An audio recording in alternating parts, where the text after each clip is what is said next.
Hello, so today we're going to do Resistivity Lab. So some things you'll need a graduated cylinder, a spoon, a measuring cup.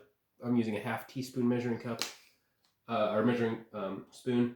You'll need your USB power supply plugged into something near your experiment. I'm using a power cord. You'll need your multimeter, salt, a tape measure. You'll need this USB to alligator thingy. And you will need this this is what's called a banana plug to alligator. So banana plugs go into the multimeter. So to start out with, I'm going to put the banana plug to alligator aside. And I'm going to talk about this part of the experiment here. You need a glass dish. Or plastic. It doesn't really matter. And it doesn't need to be see-through. The last lab, you needed a see-through one. For this one, it just needs to be non-conductive. So not metal. You need ceramic, plastic, glass, something like that. Okay, so I have it, I filled it up with 500 milliliters of water in my case. It's about a ½ inch deep. So record how much you fill it up by. It's helpful for this one if you have a rectangular or square container as opposed to a round one. That'll make life way easier for you. Okay, so rectangular container, preferably kind of squarish. You'll also want to make out of aluminum foil 2 like parallel plate capacitor type things. So I'll just pull these out so you can see them. So what I formed up here is out of my great Michelangelo forming, I formed a plate that has little hooks on the sides. So they hook into the sides of my container so it holds it up and holds it in place. That'll make your life way easier if you have that. So I made 2 of those, 1 for each side, and I made them so they can slide. It really helps if you have a container that's, straight on the side so that you can slide these along, like so. Okay, so I'm gonna put them at the furthest possible distance. I've got about 500 milliliters of water in here. Okay, so you want to pay attention to what you do with the multimeter. Otherwise, you can harm your multimeter. It won't harm you. You'll survive. Your multimeter may not. If you hurt your multimeter, we can get another fuse, but try not to. Okay, so pay attention to what I'm going to do. So as long as you are on off, you're safe. So off is safe. Also, if you're on DC voltage, you're safe. Okay, you can't hurt the multimeter when it's on DC voltage. This thing can measure up to 600 volts. There's nothing around here that's 600 volts, so you're totally safe. When you're on voltage. When you go over here to current side, then you can be in danger. So just keep that in mind. Okay, so to begin with, I'm going to turn it to off. And what we're going to do, first thing I'm going to do is I'm going to show you how to measure resistance. So I'm going to turn this thing down to resistance. And note, there's nothing else plugged in here. It's just the multimeter.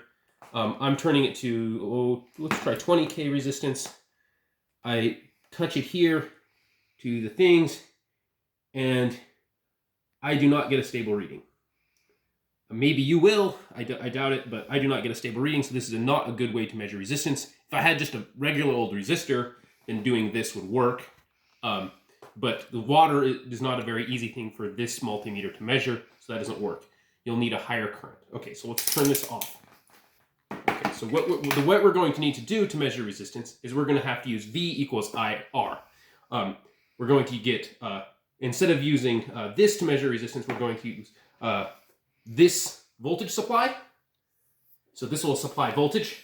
We will measure the voltage, and we'll measure the current. Okay, so you need to measure 2 things to get resistance, voltage and current. Okay, so to do this, I'm going to hook this alligator to USB to my 2 metal plates here. It's like alligator on there. This is the part that works a whole lot better if you have these little side tabs. Otherwise, these just move your plates all over the place. And if you want your plates to be more rigid, you can wrap them around squares of cardboard or some other rigid material if this gets to be too fussy. Yeah. Okay, so I've got those in. The multimeter is not plugged into anything. I'm going to plug this in here. You've probably done something like this in the last lab. Okay, so now we've basically got these 2 parallel plates. They've got 5 volts on them. kind of like last lab, you're going to measure voltage. So you can turn this to, I'm going to measure it to the 20 volt line, just like you did for the last lab. What we're going to do is we're going to measure the voltage. So first thing I'm going to measure is the voltage. Well, first to start with, I'm going to measure the voltage between when I just touch them together. Sure enough, voltage is 0. So if it's not 0, something's wrong. So check that that is indeed 0. Then the next thing to check is to check the voltage of your power supply. Nominally, USB is 5 volts, but not always exactly. It doesn't really matter exactly what it is. Check that it's aroundish 5 volts. If it's minus, that just means you put it together backward. It doesn't really matter. Okay, so that's that. So that is the voltage on the 2 plates. Now, most or some of the voltage drop is right on the edge. There's some chemistry that occurs on the edge where the aluminum foil meets the water. You don't care about that voltage. That's some chemistry thing having to do with some interaction. What you care about is the voltage across the water itself. So you want to do a 4-point measurement where instead of measuring the voltage between the 2 plates, you want to measure the voltage just in the water, but just inside. So they're not, the 2 prongs aren't touching the plates. They're just inside, maybe a quarter inch away. So I measure that voltage, and I get something. Okay? So that is the voltage that's across most of the water. Then there's some extra voltage that's on the sides you don't care about. So that's the real voltage that's causing the current through the water, is that the voltage you get from about a half inch or a quarter inch away from each side. Okay, to double check that that doesn't depend on where you put the plates, I'm going to move one of these plates here to halfway down. Once again, I'm going to measure, oh, stay in there. Maybe your aluminum foil molding is better than mine. Okay, if I measure about a half inch inside there, I get about the same voltage. So you want to verify that that's the case. Okay, so in other words, this power supply is supplying a constant voltage. It doesn't matter what you hook it to, it supplies roughly a constant voltage. We can slide these around, and the voltage, quarter inch away from either side, is about the same. Okay, so that being verified, I'm going to shut the power supply off. I'm going to unhook the USB. A rule of thumb, while you're working, if you want to, changing your setup, if you keep this unplugged, that's going to be a really good thing to do. Because if there's nothing plugged in here, at least while there's nothing plugged into it, you won't be hurting anything because you have no power. Okay, so that's unplugged right now. So I've measured voltage. I've measured the voltage. I'm going to move this back to here. Now I want to measure current. So to measure current, you have to get the current to flow through the multimeter. So I'm going to rehook things. I'm going to use this banana to alligator. And what I'm going to do is I'm going to hook one of the alligators on the USB to one of my 2 multimeter leads. I'm going to unhook the other multimeter lead. So bye red multimeter lead. And I'm going to replace it with the banana to alligator. So now, and I'll hook that to the metal plate. So now I haven't plugged this USB in yet, but when I do, the current will flow through the USB, through the lead to the multimeter, through the wire from the other side of the multimeter into here, across the resistor, water resistor thing, and then through the other end, which is hooked back to the USB, goes back. So that's our circuit. Okay.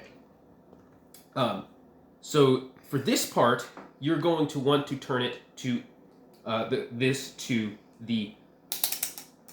let's start with the 200 milliamps. So see that there, 200 milliamps. This is the danger section of the multimeter. You can hurt your multimeter here. How you can hurt your multimeter is if you accidentally touch your metal sides together while you're hooked to the current, and this is set here. What that will do is it will cause a very large current because there'll be very low resistance because you've just touched the metal together. And so it'll cause a lot of current to flow. That current will blow the maximum current that this thing can handle, and it could blow out the fuse in this multimeter. Okay, so that's what you don't want to do. Okay, so I'm making sure that these are not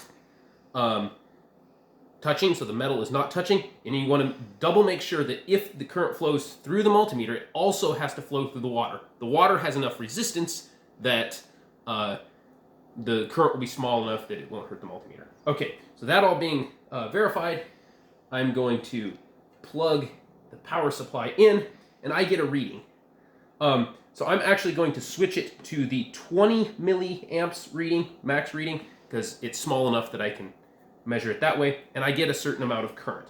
So you want to record that current, and now you know the current, you know the voltage from when you measured the voltage. So we've basically got, there'll be the same voltage there now. You can't measure it because you're using your multimeter to do something else, but that same voltage is there. You now have the current, V equals IR, you can get the resistance.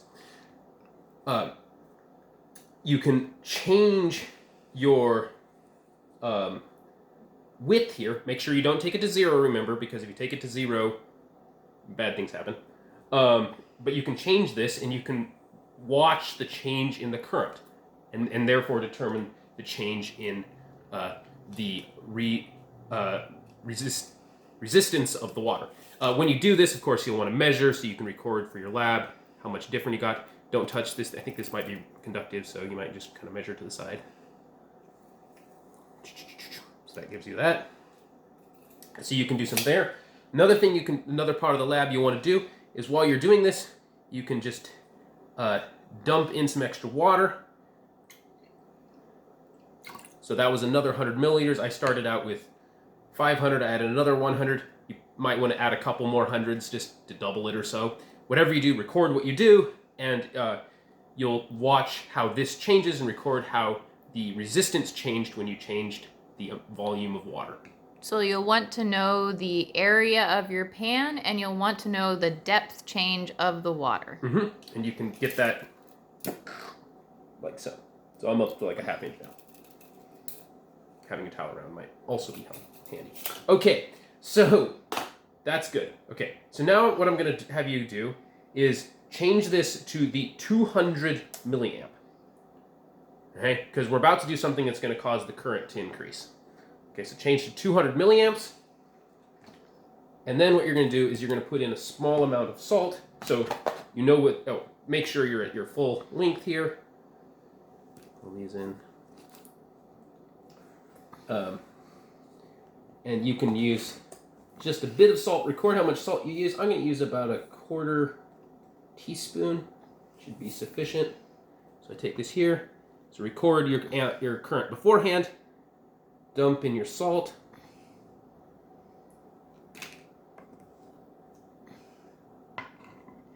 Stir it in a little bit. I'm using a plastic spoon so it doesn't cause any current. So I'm just stirring the salt in so it dissolves. And you can record the change in the current resulting from adding the salt, and therefore calculate the change in the resistivity of the water. Okay, to turn things off, I'm just going to unplug the power. Once I've unplugged the power, everything's safe. I can shut this back off and then clean up. That's the lab.